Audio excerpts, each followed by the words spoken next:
आवश्यक नहीं कि बहुमत हमेशा सही हो। इसीलिए मल्हार राव सूबेदार जी उस बहुमत को नकार देते हैं जो देवी अहिल्या को पापी कह रहा होता है और मल्हार राव सूबेदार जी को अधर्मी का साथ देने वाला बता रहा होता है।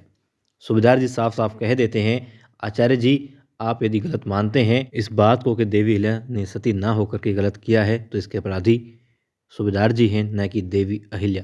क्योंकि सूबेदार जी ने बड़ी मशक्क़त के बाद में, बहुत समझाने के बाद में देवी अहिल्या को रोका है सती होने से। तो पापी हैं तो वो हैं, सज़ा देनी तो उन्हें दीजिए। अब वो कहते हैं, आचार्य जी कि आप तो देवी अहिल्या का पक्ष लेने के लिए बात कर रहे हैं। तो वो कहते हैं नहीं ऐसा नहीं है, और यदि मालवा में कोई भी स्त्री, क्योंकि उन्हें लग रहा है कि हाँ ये परंपरा गलत है और वो इस परंपरा के बिल्कुल खिलाफ हैं, कोई भी स्त्री यदि चाहे स्वेच्छा से कि वो उसके पति की मृत्यु के बाद में परिवार का ख्याल रखना चाहती है, जीवित रहना चाहती है, तो उसके साथ में खड़े हैं, उसके हक में खड़े हैं। और अब इस बात पर कहते हैं आचार्य जी कि आपके इस हाव भाव से, इन बातों से उन्हें एक अलग ही तरह का आभास हो रहा है कि अहंकार आपके अंदर आ गया है और इसका परिणाम अच्छा नहीं होगा। तब सूबेदार जी कहते हैं कि ठीक है, आपको ये लगता है तो यही मान लीजिए, और आप जो भी परिणाम निकालना चाहते हैं, जो भी उपाय करना चाहते हैं, कर लीजिए, उन्हें स्वीकार है। और बता देते हैं कि कौन है वारिस, कौन है भविष्य मालवा का। जब ये सवाल आया था तो उन्होंने बता दिया कि मालवा राज्य का भविष्य अब देवी अहिल्या है। ठीक है, लोग पसंद नहीं करते बात को तो ना करें। मल्हार राव सूबेदार जी, देवी अहिल्या सब लोग वापस आ जाते हैं और आचार्य जी अपने साथियों के साथ में वहाँ से लौट जाते हैं। अब देवी अहिल्या परेशान होती है, रो रही होती है, हरकू बाई पास में आती हैं, समझाती हैं कि परीक्षा की घड़ी है, तुमने कहा था और तुम्हें इस परीक्षा की घड़ी को पार करना ही होगा, जीतना ही होगा। और अहिल्या, अब तुम किसी की माँ, किसी की पत्नी, किसी की बेटी, किसी की पुत्र वधू या रानी नहीं हो, तुम इस मालवा की आई हो, माँ हो, और तुम्हें अपनी संतान का, इस मालवा की प्रजा का पालन पोषण करना है। तो बस उसी पर ध्यान दो और बाकी सब चीज़ें भूल जाओ, क्योंकि तुम कर सकती हो, तुम आम स्त्री नहीं हो। उन और बाकी स्त्रियों की तरह से तुमने अपने आप को एक खास स्थान दिया है और तुम चाह करके भी उस व्यक्तित्व को, उस अहिल्या को जो बड़ी मशक्क़त के बाद में तुमने तैयार की है, उसे झुठला नहीं सकती, उसे धूमिल नहीं कर सकती। इसलिए तुम्हें ये करना ही होगा। अपने आप को सुदृढ़ करो, अपने आप को प्रबल करो, मनोबल बढ़ाओ और सिर्फ मालवा की हित में जुट जाओ। और अब दिखाते हैं गुरु जी, जो कि बहुत आश्वस्त होते हैं कि हाँ गद्दी उन्हें मिलने वाली है, सब सही हो रहा है। बहुत ज़्यादा खुश होते हैं खुद के किए गए कारनामों के ऊपर। मगर तभी उसका सैनिक आता और बताता है कि उन्होंने देवी अहिल्या गुप्तचरों को मारने की कोशिश की और अपनी तरफ से मार भी डाला, मगर एक सैनिक बच गया और भाग गया है। अब आप जाएं अति शीघ्र, इससे पहले कि वो वहाँ पहुँचे, क्योंकि वो पैदल हैं, आप पहले पहुँच सकते हैं घोड़े पर, तो जाएं और उसे पकड़ लें और अपने बचने का बंदोबस्त कर लीजिए। अब गुरु जी वहाँ से दौड़ पड़ते हैं और दिखाते हैं वो सैनिक पहुँच चुका होता है महल में। अंदर दाखिल होने ही वाला होता है कि टापों की आवाज़ सुनाई देती है घोड़े की, रुक जाता है। तभी गुरु जी अंदर दाखिल होते हैं और कहते हैं उन सैनिकों से जो होलकर वाड़े के द्वार पर खड़े हैं, और बताते हैं कि कोई भी नया इंसान या कोई भी आए तो मुझे बताया जाए। गुन्नू जी को बताया जाए। अब वो वहाँ से समझ जाता है, सुन लेता है वो सैनिक की वो बातें और वहाँ से हट जाता है।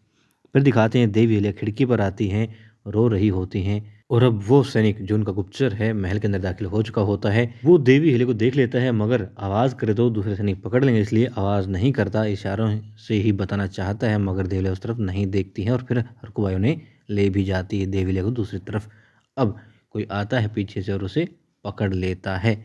वो सैनिक, वो गुप्तचर अब घबरा भी गया होता है। अब दिखाते हैं मल्हार राव सूबेदार जी अपनी अंगूठी को निहार रहे होते हैं, जो खंडेराव होलकर को उन्होंने दी थी, मगर खंडेराव होलकर ने वापस लौटा दी थी जब वो अपनी अंतिम घड़ियां या सांसें गिन रहे थे तब।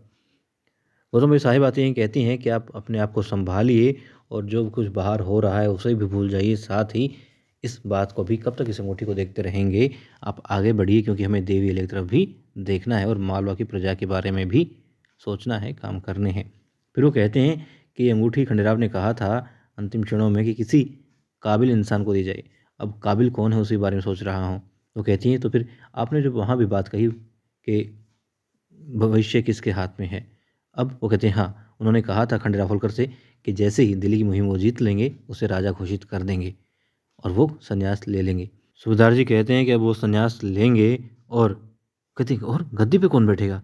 गद्दी किसे सौंपेंगे? वो कहते हैं एक ही तो लायक है जिसके हाथ में अंगूठी आएगी, देवी अहिल्या। अब वो कहती हैं कि नहीं। मन ही मन सोच रही होती बेचारी क्या करे, और दूसरी तरफ बात हो रही होती इसी मुद्दे पर तुकोजी और गंगूबा की भी। गंगूबा कहते हैं कि सूबेदार जी ने सही नहीं किया। तुकोजी कहते हैं कि बिल्कुल सही किया, निर्णय उन्होंने सही लिया है, सरकार का निर्णय है तो आपको सहमत होना ही चाहिए।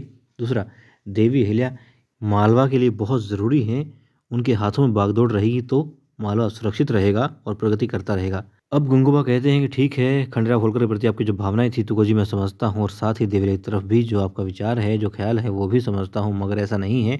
बहुत बड़े बड़े सुरमा आए हैं और चले गए हैं, इतिहास उठा के देखिए आप। वो कहते हैं कि किसी के जाने से कुछ नहीं रुकता, सब यूं ही चलता रहता है। बड़े बड़े सुरमा आए और चले गए। फिर देवी अहिल्या ने जो किया है गलत ही किया है, धर्म का विरोध करना गलत ही है, बगावत हो रही है, धर्मगुरु नाराज हो रहे हैं, प्रजा नाराज हो रही है, ये ठीक नहीं है। सूबेदार जी ने ठीक निर्णय नहीं लिया है। अब वो कहते हैं कि तुकोजी कि देवी अहिल्या सती नहीं हुई, अच्छा किया। और आप ये भी याद रखिए कि इतिहास ठीक है सदियों से चला आ रहा है, मगर चंद लोगों ने ही इतिहास लिखा है और देवी अहिल्या भी इतिहास लिखेंगी, और देवी अहिल्या जो कर सकती है दूसरा नहीं कर सकता।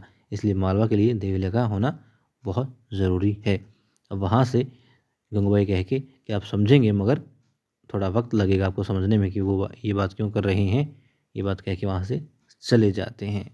अब तुकोजी कुछ और सोचे इससे पहले एक सैनिक आता और बताता है कि सरकार, जो 2 गुप्तचर थे उनमें से एक मारा गया है जो दिल्ली ने भेजा था कुंभेर किले पर। वो कहते हैं और एक एक का पता नहीं। अब वो कहते हैं अच्छा, मतलब जो घर का भेदी है वो जान चुका है कि गुप्तचर भेजे गए हैं, क्या काम चल रहा है, किस योजना पर हम कब काम कर रहे हैं, वो जान चुका है। अब देखते हैं तुकोजी कैसे उस दूसरे साथी को, दूसरे सैनिक को, गुप्तचर को ढूंढेंगे और फिर कैसे देवी अहिल्या पहुंचेंगी गुन्नू जी की गर्दन तक।